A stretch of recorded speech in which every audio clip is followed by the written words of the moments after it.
세계교회사 걷기. 오늘은 인물 퀴즈를 통해서 한번 시작해 보도록 하겠습니다. 이 사람은 세계 기독교 역사에서 전무후무한 업적을 남긴 사람입니다.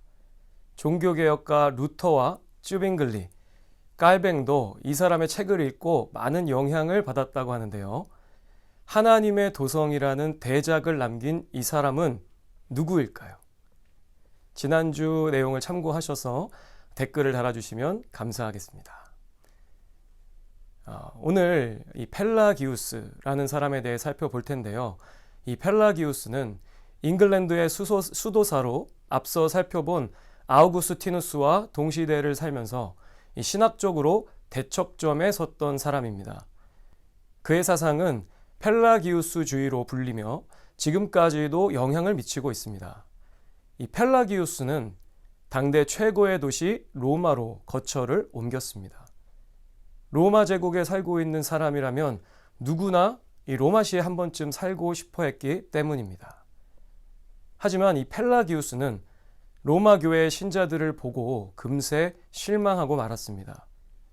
양심의 가책도 없고 죄를 밥 먹듯이 짓는 그 그리스도인들의 모습은 불신자와 아무 차이가 없어 보였기 때문이죠. 펠라기우스가 그들에게 경고해 봤지만 아무 소용이 없었습니다. 그들은 나는 본래 죄인이기 때문에 어쩔 수가 없습니다. 당신도 완벽하지는 않잖아요. 라고 변명했습니다. 펠라기우스는 그들의 무책임한 태도를 보며 은혜 교리에 오류가 있다고 생각했습니다. 자신은 아주 금욕적인 삶을 살고 있는데 이 일반 신자들의 삶이 너무나도 형편없지 않은가. 그래서 그는 새로운 교리를 만들었습니다. 그 교리는 이렇습니다. 인간은 본래 악하지도 선하지도 않게 창조되었다. 인간이 죄를 짓는 이유는 본래 죄인으로 태어났기 때문이 아니다. 죄는 유혹이나 나쁜 습관 때문에 온다. 아담의 범죄 후 모든 인간에게 원죄가 생겼고 아무런 선을 행할 수 없는 것이 아니다. 인간은 스스로 죄를 짓지 않을 수 있다. 선하게 살기 위해 하나님의 은혜가 도움이 되기는 하지만 꼭 필요한 것은 아니다. 물론 하나님이 계시를 주시고 죄를 용서해 주시고 선을 행하는 데 힘을 주시고 영원을 약속하신다. 이 하나님의 은혜는 모든 사람에게 주어진다. 하지만 인간은 스스로 노력을 통해 자신의 것으로 만들어야 한다. 그리스도는 가르침과 모범된 삶을 통해 선한 길을 가는데 좋은 모델이 되어주시기 위해 오신 것이다. 인간이 아담의 악한 추종자가 된 것처럼 우리는 그리스도의 선한 추종자가 되어야 한다. 어떠십니까? 그의 교리가 건강하게 느껴지십니까? 이 펠라기우스는 원죄와 유아 세례도 거부했습니다. 동시에 그는 인간의 자유의지를 강조했습니다. 그의 이런 가르침은 로마에서 상당한 인기가 있었습니다. 그뿐만 아니라 그의 지독한 금욕적 삶과 유창하며 설득력 있는 설교는 사람들의 마음을 즐겁게 했습니다.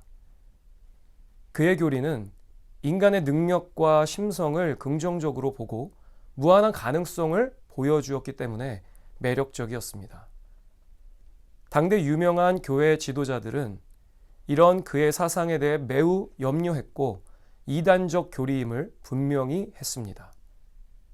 아우구스티누스, 히에로니무스와 암브로시우스는 로마 교회의 이단을 막아달라고 요청했지만 쉽지는 않았습니다. 주후 411년 로마의 게르만족 약탈 때 펠라기우스와 그의 동료들은 많은 피난민의 대열에 끼어 카르타고로 피난을 왔습니다. 그는 카르타고에서도 자신의 교리를 전파했고 사람들은 동요하기 시작했습니다. 그러나 이곳에는 아우구스티누스가 있었습니다. 결국 펠라기우스가 가르친 교리는 아우구스티누스의 가르침과 정면으로 충돌하게 됩니다. 아우구스티누스는 인간의 죄가 얼마나 강력한 힘을 가졌는지 자신의 경험에서 잘 알고 있었습니다. 더구나 성경은 인간이 전 영역에서 타락하고 부패하였으며 비참한 처지에 있음을 분명하게 가르칩니다. 모든 사람이 죄를 지었기 때문에 의인은 없습니다. 아담과 하와가 에덴 동산에서 지은 죄의 책임이 모든 인간에게 전가된 것입니다. 그것이 원죄입니다. 따라서 어린아이야도 죄 가운데에서 태어나며 죄인이기 때문에 유아 세례를 받아야 합니다. 그러나 펠라기우스는 이 모든 사실을 부정하고 거부했습니다. 성경을 믿지 않고 자기가 만든 생각을 믿었습니다. 그러나 한 가지가 잘못되면 결코 부정해서는 안 되는 진리마저 부정하는 오류를 범하게 됩니다. 펠라기우스의 주장대로 인간이 악하지 않다면 인간의 죄를 대속하기 위해 십자가에 달리신 예수님 사건을 어떻게 설명할 수 있겠습니까? 그럼에도 펠라기우스는 자신의 실수를 인정하지 않고 계속해서 거짓 진리를 주장했습니다. 그는 인간은 자신의 능력으로 스스로 구원을 위해 노력할 수 있다라고 주장하면서 인간의 선행은 하나님을 만나는 데 큰 도움이 된다고 가르쳤습니다. 얼마 지나지 않아서 펠라기우스는 팔레스티나로 떠나고 그의 추종자 코엘레스티우스는 카르타고에 남아 장로가 되려고 했습니다. 암브로시우스의 서기관이자 밀라노의 집사였던 파울리누스가 나서서 그와 그의 교리를 카르타고 노회에 고소했습니다. 코엘레스티우스는 유죄 판결을 받았습니다.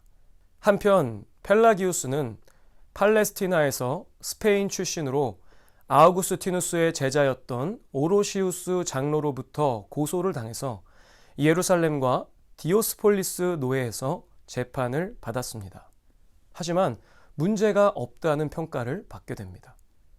그 소식을 들은 아우구스티누스는 동방교회가 자신을 기만하고 있다고 강력하게 대항했습니다.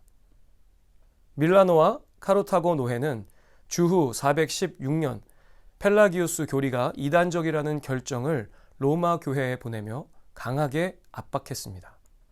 물론 펠라기우스도 변론을 했습니다. 안타깝게도 로마 대주교 주시무스는 펠라기우스를 지지했고 문제가 없다고 판단했습니다. 하지만 주후 418년 황제 호노리우스가 펠라기우스에 반대하는 칙령을 발표하고 동시에 카르타고 노회가 펠라기우스와 그의 추종자들의 교리를 정죄한다고 발표하게 됩니다. 그러자 로마 교회도 대주교도 할 수 없이 펠라기우스를 반대하겠다고 나섭니다.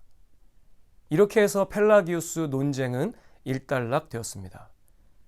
하지만 펠라기우스와 그의 지지자들은 동방으로 가 콘스탄티노플의 네스토리우스에게 피신했습니다. 그들의 영향력은 여전히 강력했는데 아우구스티누스의 친구이며 평신도 학자였던 마리우스 메르카토르가 펠라기우스 교리의 오류를 밝히는 글을 써서 주후 431년 제3차 에베소 공의회에서 펠라기우스는 최종 정죄되었습니다. 아우구스티누스가 승리한 것입니다. 하지만 펠라기우스주의는 완전히 사라지지 않았습니다. 그의 사상은 중세 로마 천주교회의 교리와 삶에 많은 영향을 미치고 있습니다. 천주교회는 인간이 선한 행동을 통해 복을 받을 수 있다고 가르칩니다. 인간은 본래 완전히 부패한 것이 아니라 약간 병들었을 뿐이라고 여깁니다. 구원을 위해 하나님만 필요한 것이 아니라 선행도 있어야 한다고 가르칩니다. 그 선행에는 교회에서 하는 성찬과 세례가 큰 도움이 된다고 믿고 있습니다. 그러니까 천주교회는 펠라기우스의 생각을 반쯤 받아들인 것입니다. 그래서 천주교의 교리를 반쪽 펠라기우스주의라고 부릅니다. 개신교회 안에서도 이 펠라기우스와 비슷한 생각을 가르치는 경우가 종종 있습니다. 우리 주변에도 그런 생각을 하는 사람들이 얼마든지 있을 수 있습니다. 그러므로 우리는 진리의 토대 위에 올바른 교리를 세워가야 합니다. 오직 성경, 오직 믿음, 오직 은혜, 오직 그리스도, 오직 하나님께 영광을. 이렇게 외쳤던 종교개혁자 마틴 루터처럼 우리의 신앙을 바르게 세워가시는 여러분 모두가 되시길 주님의 이름으로 축복합니다.